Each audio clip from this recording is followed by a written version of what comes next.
Hello everyone, and welcome back to my Let's Make a Game series. I'm continuing to rebuild Snackrificial Chamber, and today I will be adding a new track type called the Splitter. This track will alternate between two output directions every time it's activated by the cargo passing over it.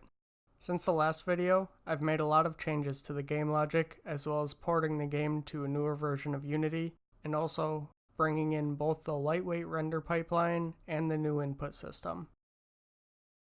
Today I'll cover some of the changes for tiles. The tile class is the class I use for defining what a tile can do. By setting the tile type, I can get the subtype, which tells the cargo how it should react. I can also define the valid rotations for any given track type, or get the modified outputs, which take the defined outputs, but returns them based on the track's rotation. The output type is used to determine how I calculate the next output position. Finally, the rotation method takes the current rotation and then looks at the array of rotation directions. This method will skip any invalid rotations until it finds the next valid one. Now for the game tile class. This class has a reference to a given tile object that drives most of the methods. This class also manages the game object associated with the tile. First, you can see that there's a list of input game objects. This drives the track connections to each other.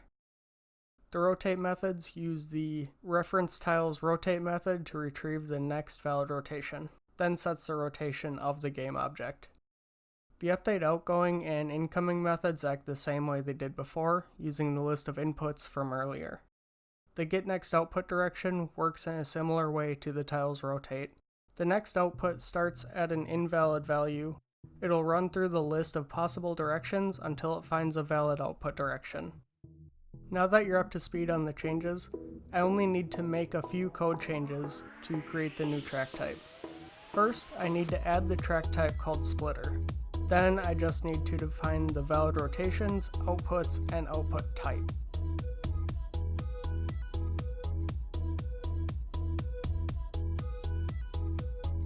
I've created a scriptable object type called track, so I need to create a new track instance and set the type to Splitter. That's really all I need to do in order to add the functionality of the new track type. Now it's time to create the Splitter model. Since the last video, I've also learned how to use Blender for some really basic things. This game uses voxel-based art, so by snapping to a grid and using the extrude tool, I can create pretty much anything I need to. I've also learned how to UV in Blender, but I don't really need to do it for this model. All I'm doing for the splitters is creating some signaling devices to show which direction the cargo should go.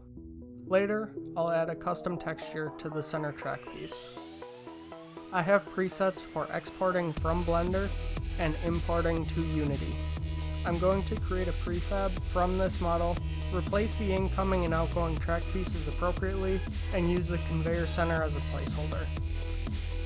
The front and rear segments of this track piece will allow incoming cargo, and the left and right will be outgoing.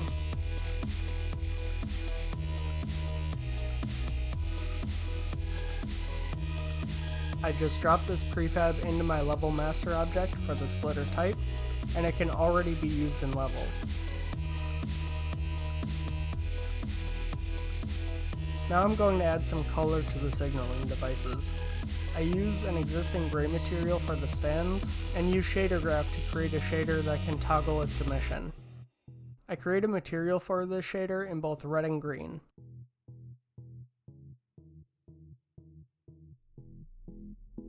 Now that I have the signal materials, I can create a class that inherits from my GameTile class. GameTile is the class on all track pieces that controls rotations and outputs.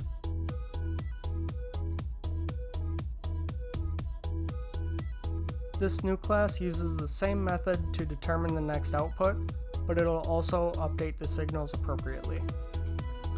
I realized after filming this that my method of determining which signal should be on really only works for this exact scenario, so I'll revisit it in the future if necessary.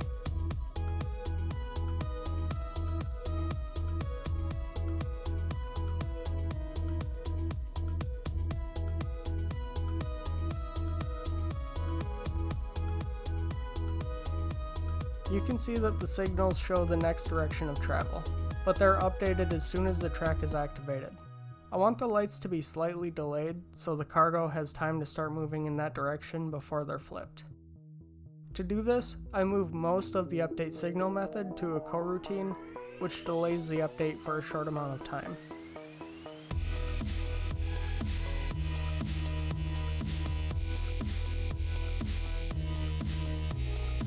Next is the splitter texture. I debated just using the base conveyor, but decided it blended in too much. Instead, I create a static texture to serve as sort of a platform, then add an outline to make it stand out. That's all I have for you in this episode. I added the new track type and defined rotations, outputs, and output type. I also created a new model and texture to use as signaling devices and a base. And I created materials to simulate a signal light being turned on and off. If you like this video, you can subscribe to my channel on the left, or if you want to see more, you can use the links on the right. If you have a suggestion for what I should do in the future, you can leave a comment or reach out to me on Twitter. Thanks for watching.